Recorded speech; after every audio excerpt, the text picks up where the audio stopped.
Hi everybody, it's Christina from Pretty Distressed. In this week's video, I'm going to be using milk paint, which is non-toxic. You mix it yourself, and this one's actually organic, and I'm going to be using it on this piece that I can't believe I paid money for, but I just thought that it needed to be saved. So if you want to see this makeover, just keep watching.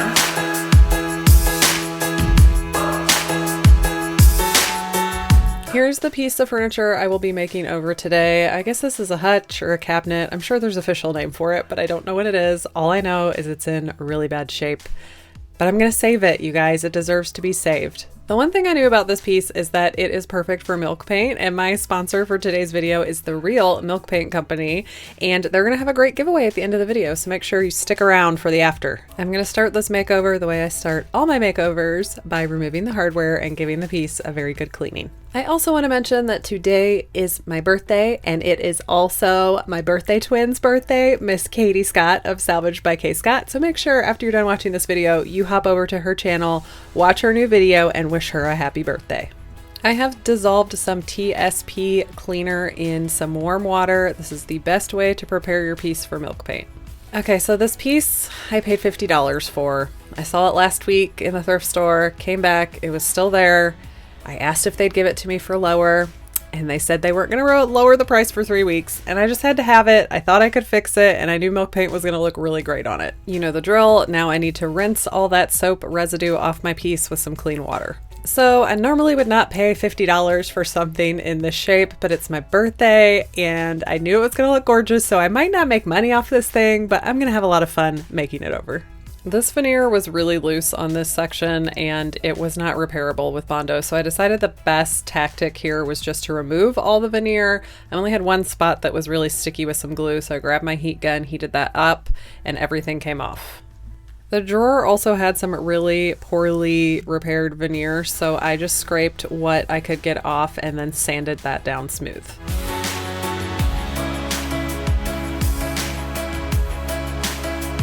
And normally I would just rip this top portion off, but I decided to save it because I think it's going to look really great with a milk paint finish. So I hammered it back on, used a blunt tip syringe with some wood glue in there, and put that behind the veneer that was chipping on here because I didn't want to take this off. Most of this was intact, it just needed to be glued back down, and then I'm going to be able to use Bondo in those sections you see that have the veneer removed. Once I got the glue in there, I just put a bunch of clamps on there and wiped back any of the excess glue.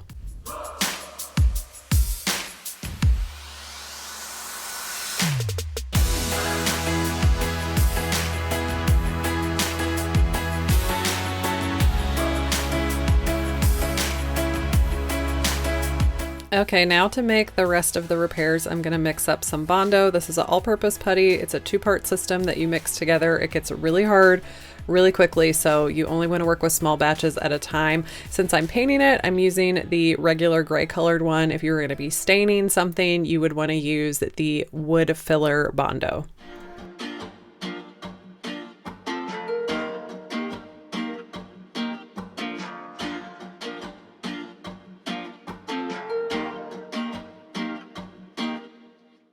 I mixed up a second batch of Bondo and then made the repairs on the top too.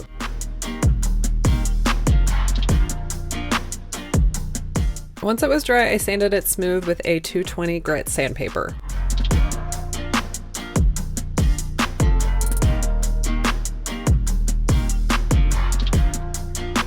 And then I sanded this bottom trim piece because it had a bunch of glue and gunk on it. So I started with a 120 sandpaper and then finished it off with a 220. Then I removed all my clamps and sanded down my repairs on the top piece too.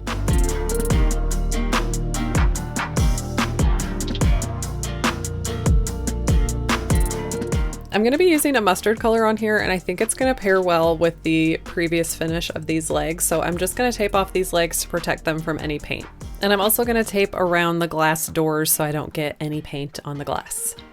Okay, let's get to painting. I'm really excited to be using the Real Milk Paint Company today. I'm going to be painting in the color mustard. So milk paint comes in a powder form and you mix it up yourself using water. I love this container from the Milk Paint Company because they have a plastic bag inside with the powdered paint, and then you can mix it right in this container, and it comes with a marble to help you mix it up.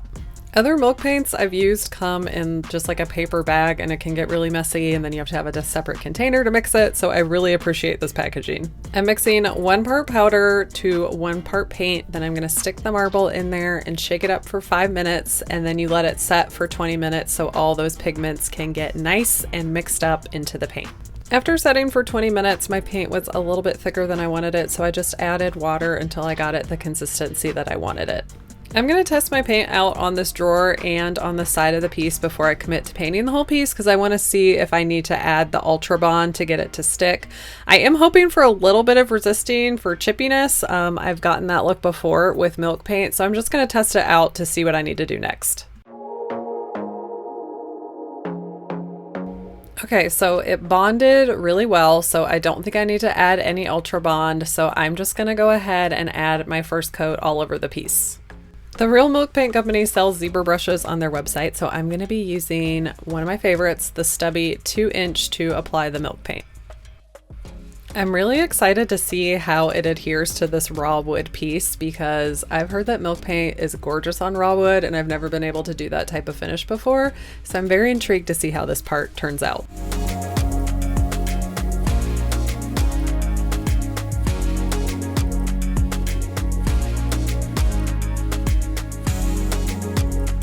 So you're probably wondering, what is milk paint and how is it different from the paint that you've seen me use on my channel before? Well, milk paint, specifically this milk paint from the Real Milk Paint Company, is 100% organic.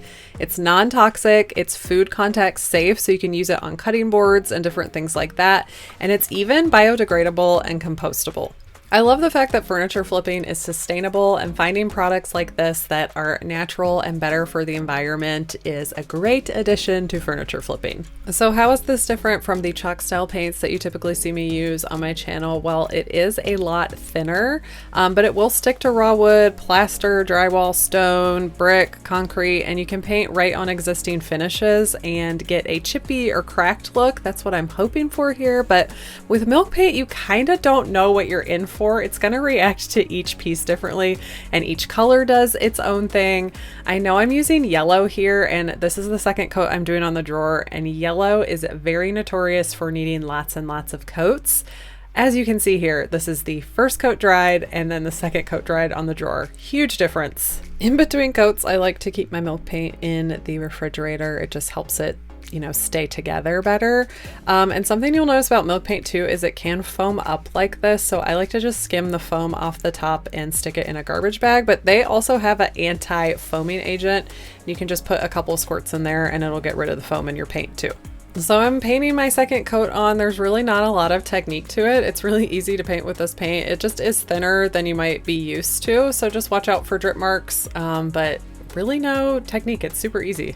After my second coat, I ran out of paint, so I had to mix up a little bit more. I used in total 1 cup of the powdered paint, so I love that I can just mix up what I need. Okay, I was hoping for this to chip up, but after the third coat, if you don't see chipping at this point, you're probably not going to get chipping. They do have a chippy paste that you can put on underneath their paint if you want to get more of that chippy look. But again, with milk paint, I like to just go with the flow. The way it reacts to the piece is just the way the piece is meant to be. So yes, I am doing a 4th coat here. I want some of those brown wood tones coming through, and I know they're going to come through even stronger when I put the wax on. If I was doing any other color besides yellow, you wouldn't need this many coats. Okay, so the shelves on this thing are in rough shape, but I want to keep them natural to go with the feet. So I found this really cool product that's called Restore a Finish. It's just going to help cover up some of those nicks and dings on here. I used fine steel wool to apply this to the entire shelf, and then I took a clean rag and wiped back any excess.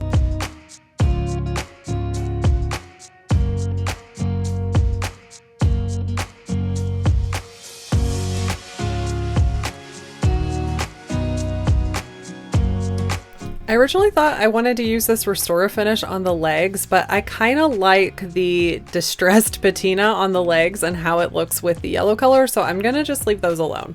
I took the tape off the doors because I wanted to see what this was looking like. In hindsight, I should have kept the tape on until I was done sealing the piece.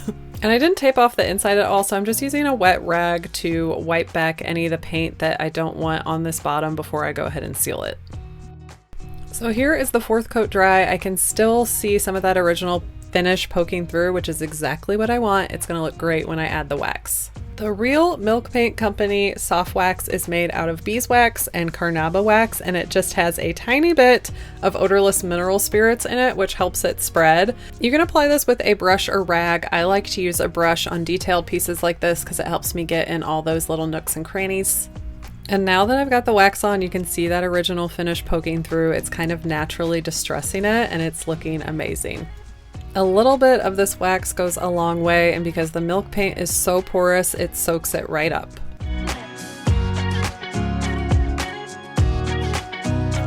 Once I work this wax into a small section, I'm just gonna grab a lint-free rag and wipe back any of the excess. And here's why I shouldn't have taken my tape off.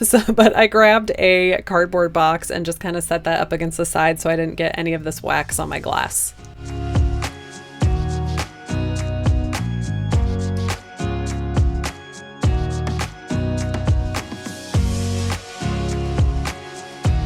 This is why I prefer to use a wax brush so I can get into details like this. I'm just using one that I had on hand, but you can use one of their blue tip brushes to apply wax as well.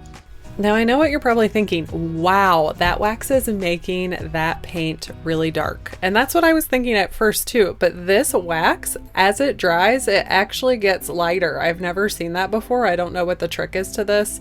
Maybe it's the paint, I'm not sure, but I want to show you what it looks like as the wax dries compared to really, really wet wax. So don't be freaked out if it gets really dark because it will lighten up as the wax dries.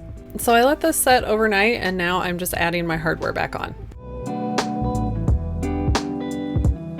And I had to highlight how great this looks on bare wood. I would love to try this out on an entire bare wood piece. And now I'm adding my shelves back in. I did seal these with wax after they dried. I just forgot to film that part.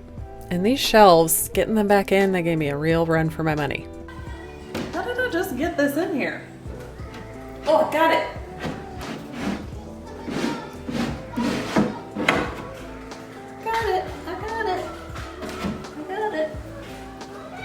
And the finishing touch, I'm just cleaning up this glass a little bit with a microfiber towel. Okay, who remembers the sad little piece we started off with? And here it is now. I love this makeover. This is a really bold color, but it pairs so well with the natural finish of the inside of the cabinet and the legs. The milk paint finish is perfect for this piece. It just has a little bit of natural distressing coming through. It just blends so seamlessly with it. I'm obsessed.